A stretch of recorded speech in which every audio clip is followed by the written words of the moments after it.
Right yes Maruti, definitely $1,000,000 ಪ್ರಶ್ನೆ ಮುಖ್ಯಮಂತ್ರಿ ಬದಲಾಗಲ್ವಾ ಅಂತ ಇವತ್ತು ಕರೆದಿದ್ದಾರೆ. ಯಾಕೆ ಅಂತಂದ್ರೆ ಹೈಕಮಾಂಡ್ ತೆಗೆದುಕೊಳ್ಳುವಂತಹ ಮೈನ್ಯೂಟ್ ಡಿಸಿಷನ್ಸ್ ಏನಿದೆ ಅಥವಾ ಅವರು ಬುಲಾವ್ ಮಾಡುವಂತಹ ವ್ಯಕ್ತಿಗಳ ವಿಚಾರದಲ್ಲಿ ಏನೋ ದೊಡ್ಡ ಡಿಸಿಷನ್ ತಗೊಳ್ತಾರೆ ಅಂತ. ಹಾಗಾಗಿ ಇವತ್ತು ಸಿದ್ದರಾಮಯ್ಯನವರನ್ನ ಕರೆದಿರೋದು ಯಾಕೆ ಅನ್ನುವಂಥ ವಿಚಾರದಲ್ಲಿ ಬೆಳಗ್ಗೆಯಿಂದಲೂ ಕೂಡ ಇಡೀ ರಾಜ್ಯದ ಜನ ಕಾಯ್ತಾ ಇದ್ರು. ಇಲ್ಲ ಇದು ಏನೋ ಆಗೋದಿಲ್ವೇನೋ ಅನ್ನುವಂಥ ಸಿಚುವೇಶನ್ ಇತ್ತು. ಎಲ್ಲಿ ಬದಲಾಯಿತು ಅಂದರೆ ನಾವು ಕೂಡ ಟ್ರ್ಯಾಕ್ ಮಾಡ್ತಾ ಇದ್ವಿ. ಸಂಜೆ 7 ಗಂಟೆವರೆಗೂ ಕೂಡ ಈ ಸುದ್ದಿ ಇರಲಿಲ್ಲ. ಬಟ್ 7 ಗಂಟೆಯ ನಂತರ ಈ ಸುದ್ದಿ ಓಡಾಡ್ತಾ ಇದೆ. ಸೊ ಹೆಂಗೆ ಹೊರಗಡೆ ಬಂತು ಈ ಸುದ್ದಿ ಅಂತ?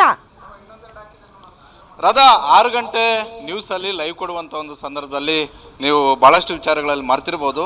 ನನಗಂತೂ ಭಾಳ ಚೆನ್ನಾಗಿ ಜ್ಞಾಪಕ ಇದೆ. ನಿಮಗೆ ಒತ್ತಿ ಹೇಳಿದೆ, ಈ ಕೇವಲ ವೇಣುಗೋಪಾಲ್ ಅವರು ಮೀಡಿಯಾ ಸ್ಪೆಕ್ಯುಲೇಷನ್ ಅಂತ ಹೇಳಿರೋದೇ ದೊಡ್ಡ ಸ್ಪೆಕ್ಯುಲೇಷನ್ ಅಂತ. ಗ್ಯಾರಂಟಿ ನ್ಯೂಸ್ ಆ ಕ್ಷಣದಲ್ಲೇ ಹೇಳಿತ್ತು, ದೊಡ್ಡ ಮಟ್ಟದ ಒಂದು ಬೆಳವಣಿಗೆ ಖಂಡಿತವಾಗಿ ಕೂಡ ಆಗೇ ಆಗಿದೆ ಅಂತ. ಇದು ಒಂದು ಕಡೆ ಹೇಳಿದೆ. ಮತ್ತೊಂದು ಕಡೆ ಹೇಳಿದೆ, ಸಿದ್ದರಾಮಯ್ಯ ಅವರನ್ನು ಪದೇ ಯಾವ ಕಾರಣಕ್ಕೋಸ್ಕರ ಇವತ್ತು ಸರಣಿ ಸಭೆಗಳಿಗೆ ಕರೆದ್ರು, ಕೇವಲ ಸಿದ್ದರಾಮಯ್ಯ ಅವ್ರ ಜೊತೆ ಯಾಕೆ ಹೈಕಮಾಂಡ್ ನಾಯಕರುಗಳು ಮಾತಾಡಿದ್ರು, ಸಿದ್ದರಾಮಯ್ಯ ಅವರನ್ನೇ ಮನವೊಲಿಸುವಂತಹ ಕೆಲಸ ಯಾಕೆ ಕಾಂಗ್ರೆಸ್ ಹೈಕಮಾಂಡ್ ರಾಹುಲ್ ಗಾಂಧಿ, ಸುರ್ಜೇವಾಲಾ, ವೇಣುಗೋಪಾಲ್ ಅವರು ಮಾಡಿದ್ರು, ಯಾವ ಕಾರಣಕ್ಕೋಸ್ಕರ DK ಶಿವಕುಮಾರ್ ಅವರನ್ನು ಕರೆದು ಮಾತಾಡಲಿಲ್ಲ ಅಂತ. ಯಾಕಂತ ಹೇಳಿದ್ರೆ ಈಗ ಸಮಾಧಾನ ಮಾಡಬೇಕಾಗಿರುವಂಥದ್ದು ಯಾರು ಅಧಿಕಾರವನ್ನು ಕಳ್ಕೊಳ್ತಾ ಇದ್ದಾರೋ ಅವರನ್ನು ಸಮಾಧಾನ ಮಾಡಬೇಕು. ಆ ಕಾರಣಕ್ಕೋಸ್ಕರವೇ ಸಿದ್ದರಾಮಯ್ಯ ಅವರನ್ನು ಪದೇ ಕರೆದು ಇವತ್ತು 2 ಬಾರಿ AICC ಕಚೇರಿಯಲ್ಲಿ ರಾಹುಲ್ ಗಾಂಧಿ, ಸುರ್ಜೇವಾಲಾ, ವೇಣುಗೋಪಾಲ್ ಅವರು ಮಾತುಕತೆ ಆಡಿದ್ರು ಅಂತ ಹೇಳ್ಬಿಟ್ಟು ತಾವು ನನ್ನನ್ನು 6 ಗಂಟೆ ನ್ಯೂಸಲ್ಲಿ ಲೈವ್ಗೆ ತಗೊಂಡಾಗ ಇದನ್ನು ಸುದೀರ್ಘವಾಗಿ ಹೇಳ್ಕೊಳ್ತಾ ಬಂದೆ.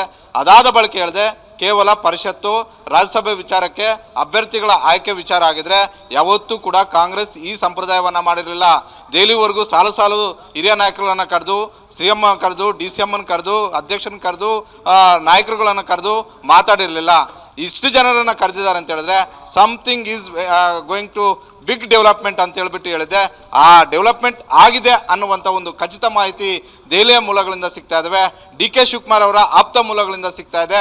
ಸಿದ್ದರಾಮಯ್ಯ ಅವರನ್ನು ಬದಲಾವಣೆ ಮಾಡೋದಕ್ಕೆ ಕಾಂಗ್ರೆಸ್ ಹೈಕಮಾಂಡ್ ನಿರ್ಧಾರ ಮಾಡಿದೆ. ಅಂದರೆ ಅವರನ್ನು ಅಗೌರವಿತವಾಗಿ ನಡೆಸ್ಕೊಳ್ಬೇಕು ಅಂತ ನಿರ್ಧಾರ ಮಾಡಿಲ್ಲ. ಅವರನ್ನು ಗೌರವಿತವಾಗಿ CM ಸ್ಥಾನದಿಂದ ಕೆಳಗಿಳಿಸಿ ರಾಷ್ಟ್ರ ರಾಜಕಾರಣಕ್ಕೆ ನೀವು ಬರಲೇಬೇಕು ಅನ್ನುವಂಥ ಒಂದು ಒತ್ತಾಯವನ್ನು ರಾಹುಲ್ ಗಾಂಧಿ ಅವರು ಸಿದ್ದರಾಮಯ್ಯ ಅವರ ಮುಂದೆ ಹೇಳಿದ್ದಾರೆ. ನೀವು ನಮ್ಮ ಜೊತೆ ಇರಬೇಕು, ನೀವು ಮಲ್ಲಿಕಾರ್ಜುನ ಖರ್ಗೆ, ವೇಣುಗೋಪಾಲ್ ಅಂತ ಘಟಾನುಘಟಿ ನಾಯಕರುಗಳು ಈಗ ದೆಹಲಿಯಲ್ಲಿ ನಮ್ಮ ಜೊತೆ ಇರಬೇಕು. ನಿಮ್ಮ ಸೇವೆ ಕೇವಲ ಕರ್ನಾಟಕಕ್ಕಷ್ಟೇ ಸೀಮಿತ ಆಗಬಾರ್ದು.